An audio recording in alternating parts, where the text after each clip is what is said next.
On this Friday morning, we're taking a closer look at an issue about which we don't normally report: first responder suicide. Now, to be transparent, news culture suggests that we don't report on suicides to not encourage more self-inflicted deaths. Well, this morning we're changing to the rules to hopefully save lives. As part of National EMS Week, Marvin spoke with Bexar County emergency responders about mental health concerns and solutions.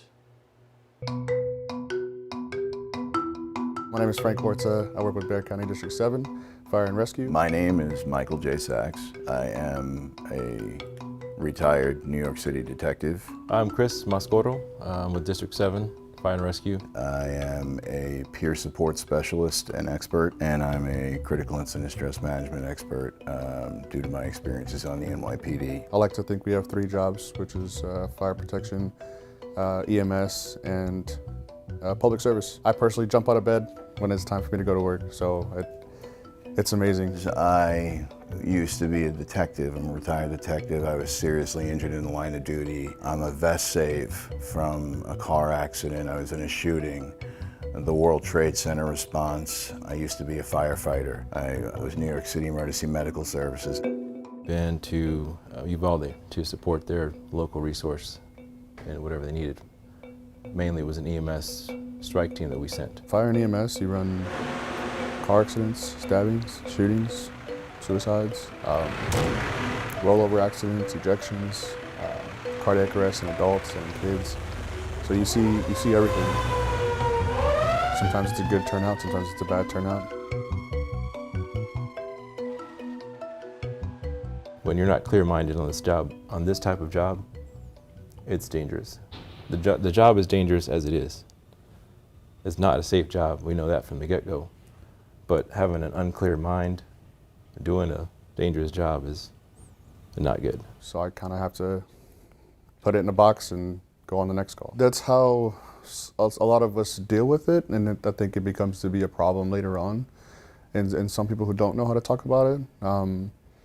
But it's also separating work from home. The greatest challenge in the first responder field is mental health that they can trust, because their job is always at risk. If they speak to somebody and open up to them, they have to worry about performance evaluations. A law enforcement officer carries a gun. If they have that gun taken away, they're not a law enforcement officer anymore. So they're always worried about that. Whether that worry is real or not, it's very real to them. Understand that it's okay to talk about it. It's not a bad thing, it's a good thing. When I was a cop in the 90s, it was leave it in your locker. You don't talk about this. You don't bring it home to your families. You're a weak person if you bring it home to your families.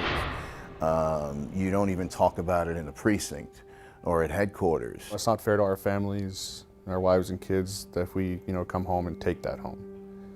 You know what I mean? While firefighters and cops are answering all of these calls and seeing everything that they're seeing, they still have financial problems, they still have marital problems, they still have all the problems of everyday life.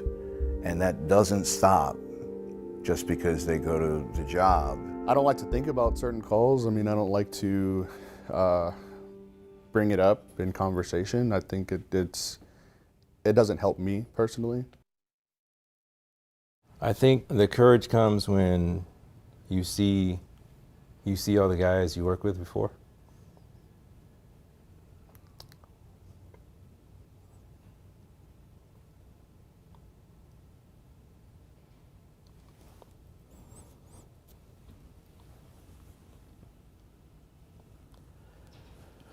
You end up seeing them at a funeral.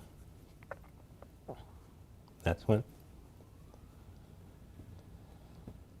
it's nice to see your friends, you know, buddies from the academy and whatnot. But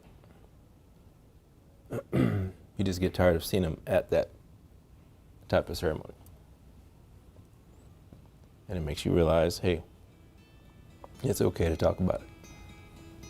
You need to talk about it. We go through a lot. We go through a lot, we see a lot, so.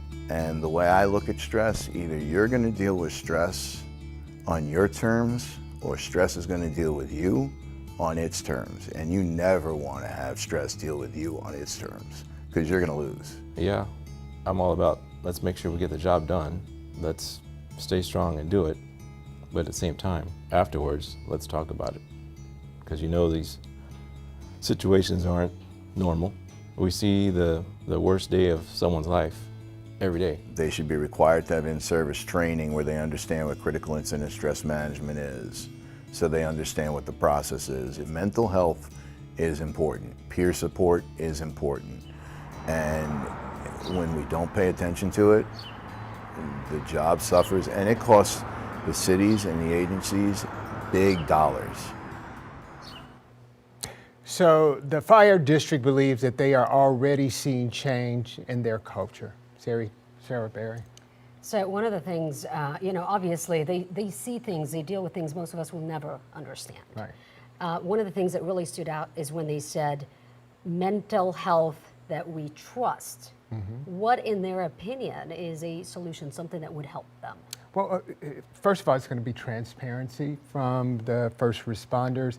It is a male-dominated field, and generally speaking, men just don't open up a whole lot. It's that macho thing. It is that they think macho they have thing. to be. Yeah, you have to be able to open up and speak to somebody. And secondly, that trust may come with them bringing in an outside party. You heard the former detective say, when people come in and they say, hey, I have a problem, and they have that performance evaluation, their guns could be taken away from them as police officer. And once the gun is gone, for them, it's like, what's the point? But, and hence that trust issue that they were trust referring issue, to. yeah. I'd rather hold it in than lose my job and not be able to provide for my family. Well, and we're focusing here on first responders. Yeah. But listen, if you're having trouble in your job, in anything, with stress, whatever, seek professional help. There is help out there for you. Yes. Great advice. And the hotline is 24/7. Yep. So you can call anytime. Marvin, great Thank you, story Marvin. too. Thank you very much. All right, 6:18 right now.